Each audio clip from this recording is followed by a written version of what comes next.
Good day everyone, mabuhay! We're going to tackle about the Nayong Pilipino Foundation.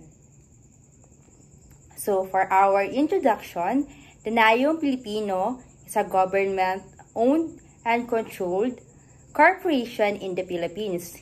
It was established to promote and showcase Philippine culture, heritage, and natural resources through various activities, programs, and attractions.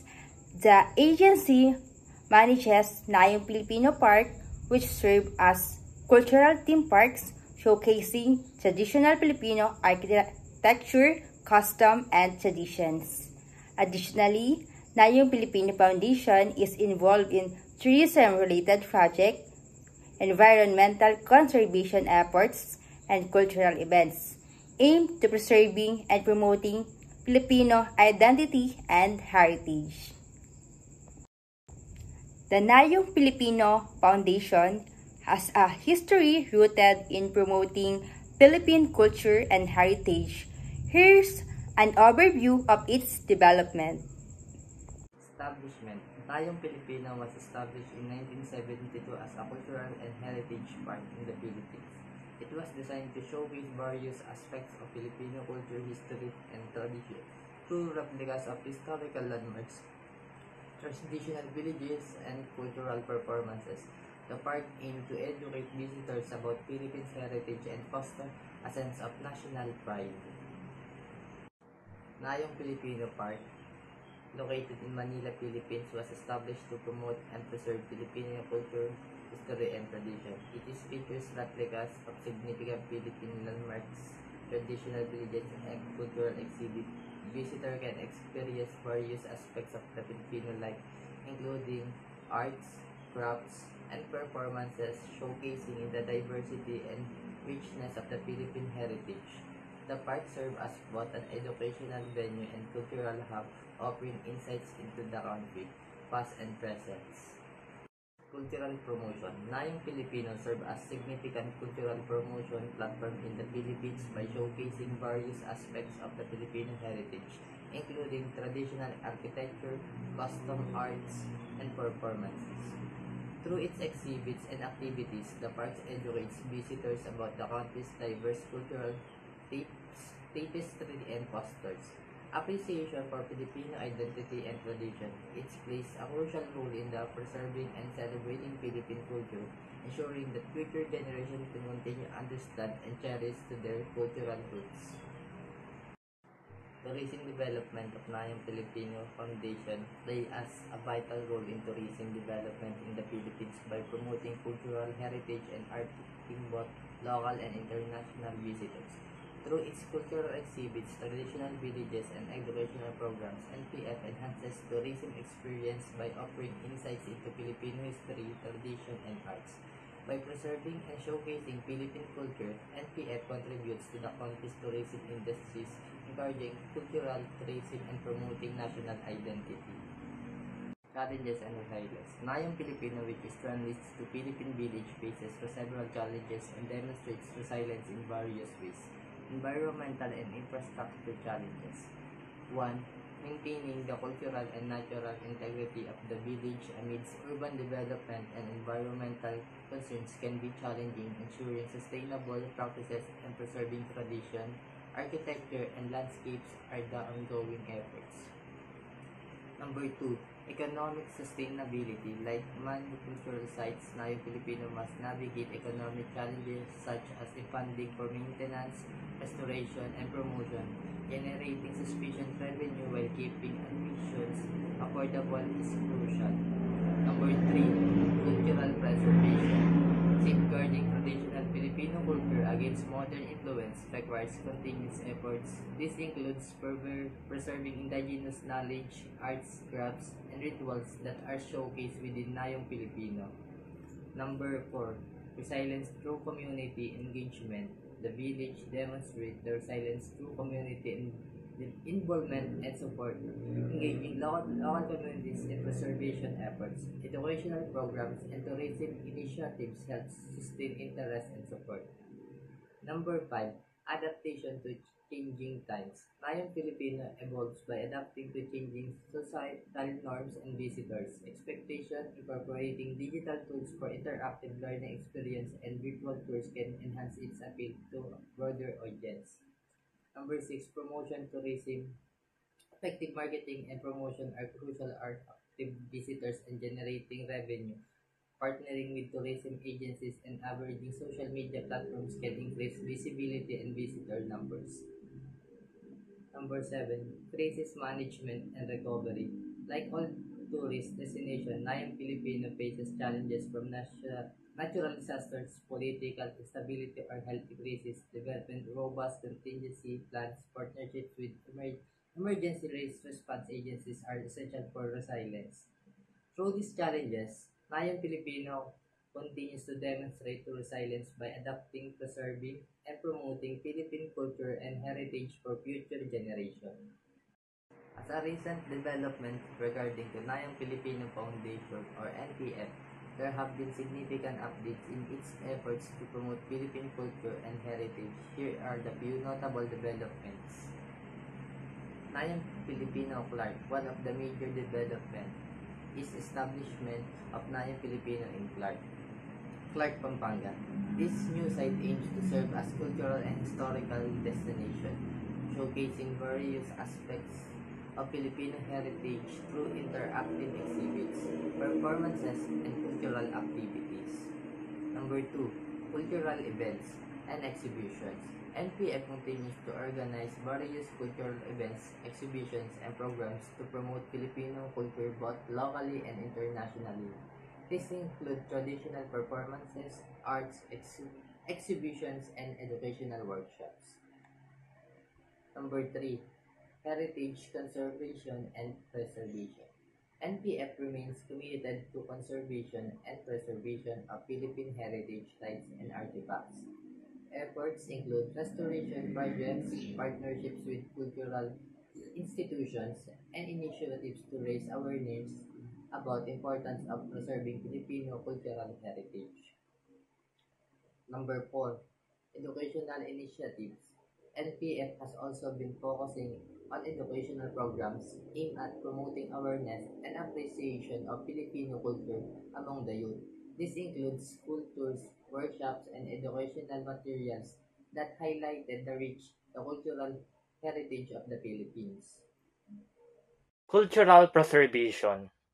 Ang Nayong Pilipino ay isang kilalang lugar sa Pilipinas na nagtatampok ng mga tradisyonal na kultura, sining at kaugalian ng mga Pilipino. Ang Nayong Pilipino ay itinatag upang mapanatili at ipamahagi ang mga Pilipino cultural heritage sa mga kabataan at sa mga sumusunod na henerasyon.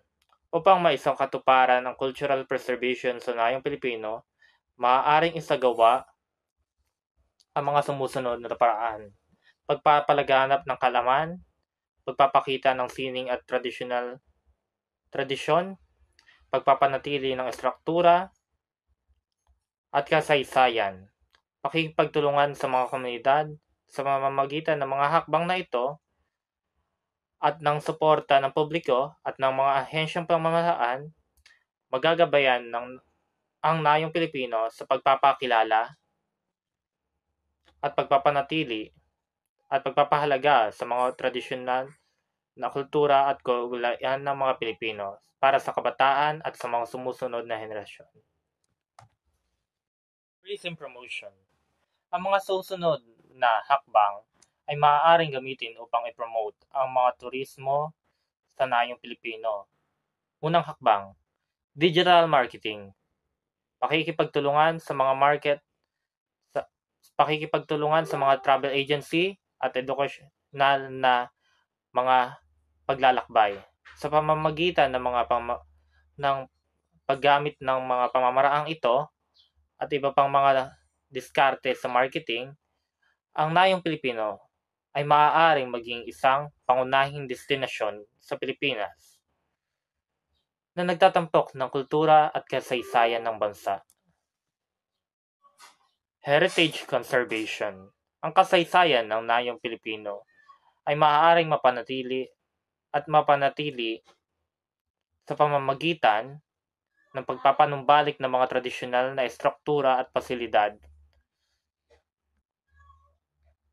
mga programang pang-edukasyon at pakikilahok ng komunidad upang mapanatili ang identidad at pagkakakailanlan ng bansa at magbigay ng koneksyon sa kahalagahan ng nakaraan at sa kasalukuyan. Ang pagpapanatili ng kasaysayan ay mahalaga. Cultural education. Ang Nayong Pilipino ay nagbibigay ng edukasyon sa kultura sa pamamagitan ng mga sumusunod na paraan: exhibits and displays, workshops and demos, cultural performance, educational programs. Ginagawa nitong mahalaga para sa mga bisita at nauhin na mapanatili ang yaman ng kultura ng Pilipinas, ang pagpapanatili ng ating pagkakakilanlan at pagmamalasakit sa kasaysayan ng ating bansa ay nangangailangan ng pagpapahalaga sa ating kultura at kasaysayan. Event organization. Ang Nayong Pilipino ay isang lugar para sa mga exhibits at kultura na pagpapakita. Maaari rin itong mag-host ng iba't ibang aktibidad at kaganapan. Ang mga aktibidad na nagtatampok ng kulturang Pilipino sa Nayong Pilipino ay maaaring kabilang ang mga exhibits, workshops, at seminars, festival at heritage tours. Ang layunin ng pag-oorganisa ng mga aktibidad na nagtatampok ng kulturang Pilipino, ang pagpapalaganap at pagpapahalaga sa Pilipinas. Ang mga kaganapang ito ay mahalaga sa pagpapanatili ng ating pagkakakilanlan bilang mga Pilipino at sa pagpapalaganap ng kaalaman at pagpamahal sa ating kultura at kasaysayan. Collaboration and partnerships. Ang kolaborasyon at partnerships ay mahalaga sa pagpapalago at tagumpay ng Nayong Pilipino. Nayong Pilipino can continue to celebrate and promote the rich cultural heritage of the Philippines for generations to come by establishing strategic and meaningful partnerships with various stakeholders. The Nayong Pilipino Foundation plays a significant role in the tourism industry in the Philippines through various initiatives and contributions. Cultural tourism promotion, marketing and showing the park's unique cultural attraction, experience, and events to attraction tourism in interested Filipino heritage and tradition. Let's proceed to tourism attraction development, creating, enhance, or preserving attraction that draw visitor of the destination. This can include natural wonders, historical sites, theme parks, museum, festival, and more. The third is tourism education. Encompasses academic program, courses, and training designed to equip individuals with the knowledge and skills needed to career in the tourism industry. And the fourth is a cultural event and festival, are the celebration that showcase various aspects of the Filipino culture, heritage, and tradition. These events often feature a diverse range of activity performance, exhibit, and demonstration that highlight Filipino art, music, dance, cuisine, and customs. This is the 6 example of cultural event and festival. 1 is a cultural performance. 2, art and craft exhibition. 3, culinary festival. 4, ethnic celebration. 5, cultural workshop. And 6, historical detachment. Let's proceed to heritage conversation. The preservation, protection, and the promotion of the park culture and historical asset, ensuring that integrity and significance for future generations. This is the 5 example of heritage conservation. 1 is the preservation of structure and artifacts. 2 is a cultural landscape conversation. 3, interpretation and education. 4 is a community engagement. 5 is a sustainability management practices. Let's proceed to sustainability tourism practices. Strategy aimed at minimizing the environmental impact of the tourism activities, conserving natural and cultural resources, and promoting responsible tourism practices. This is the 6th example of sustainability tourism practices. 1 is environmental conservation. 2 is a cultural heritage preservation. 3, community engagement. 4 is a visitor education and awareness. 5 is a sustainability and transportation. And lastly, number 6, which is responsible tourism policy. Let's proceed to tourism partnership. Involve collaborating with the various organizations, businesses, and stakeholders to enhance the park offerings, promote tourism, and support sustainability development. This is the 4 examples of tourism partnership. 1 is a government agency. 2 is a local communities. 3 is a tourism industry. And 4, cultural and educational institution. Good day, I'm Rochelle Sampolio and I'll be the next reporter. Nayong Filipino Foundation organized a variety of activities that showcase the Philippine culture, heritage, and tourism. Cultural exhibitions. The Nayong Filipino Foundation hosts exhibitions that showcase the traditional Filipino arts and crafts, historical artifacts, and cultural displays. The exhibitions highlight the different aspects of Philippine culture such as indigenous practices, regional traditions, and historical events. Next is cultural performances.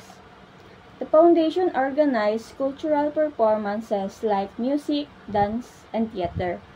This may include traditional folk dance, musical ensemble, playing indigenous instruments, and cultural performances. Next is workshop and seminars. Nayong Filipino Foundation conduct workshop and seminars focused on various aspects of the Philippine culture and heritage. Educational activities cover topics such as traditional crafts, culinary traditions, historical narratives, and indigenous knowledge. Next is heritage tours. Nayong Filipino Foundation offers guided heritage tours to visitors to showcase the cultural sites, the historical landmarks, and traditional villages. This tour provides insight to Philippine history, architecture, art, and lifestyle. Cultural festivals. The foundation participates in cultural festivals that celebrate Filipino culture, such as music and dance performances, art exhibition, cultural parades, and traditional games. Next is environmental conservation. Nayong Filipino Foundation is involved in environmental conservation activities, especially in areas which cultural and natural heritage intersect, such as preserve biodiversity, protect ecosystem, and promote sustainable practices that help both the cultural heritage and the environment. The next activity of the Nayong Filipino Foundation is community engagement. The Nayong Filipino Foundation engage with local communities to promote cultural awareness and participation like community outreach program. Lastly is cultural exchange program. The foundation facilitates cultural exchange program that foster understanding and collaboration between Filipino and international communities, like organizing cross-cultural workshop, promoting cultural diplomacy. Museo ng Nayong Pilipino. The Nayong Filipino Foundation Virtual Museum project is part of the Heritage Space program. The project will consist of digital exhibition of the different artifacts with the intention of going beyond the standard flat images and short captions. This will be achieved through different multimedia outputs such as videos, three-dimensional imaging, social media, integration, and community-centered content generation. The last two are important in creating dialogue and co-production between Nayong Pilipino Foundation, the indigenous communities represented, and the public. The Nayong Pilipino Programs. The Nayong Pilipino Foundation is guided by the vision that by 2029, we will be a recognized hub for research, innovation, and training on cultural heritage. This will be realized through the creation of spaces and platforms for creativity, development, and recreation. Our programs are anchored on the idea that cultural heritage, Filipino diversity, and creativity are vital social and economic forces for national development. About the Nayong Pilipino programs, there are 3 Nayong Pilipino programs: Heritage Space, Research Institute, and the Cultural Leadership Institute. They are distinct, each with a different set of objectives, yet are integrated and synergized. The Heritage Space program was created for the development of projects for the Nayong Pilipino Cultural Park and Creative Hub. The Research Institute program generates knowledge products. The Cultural Leadership Institute program includes capacity building for the employees as well as the stakeholders of the Nayong Pilipino Foundation. And that's all. Thank you.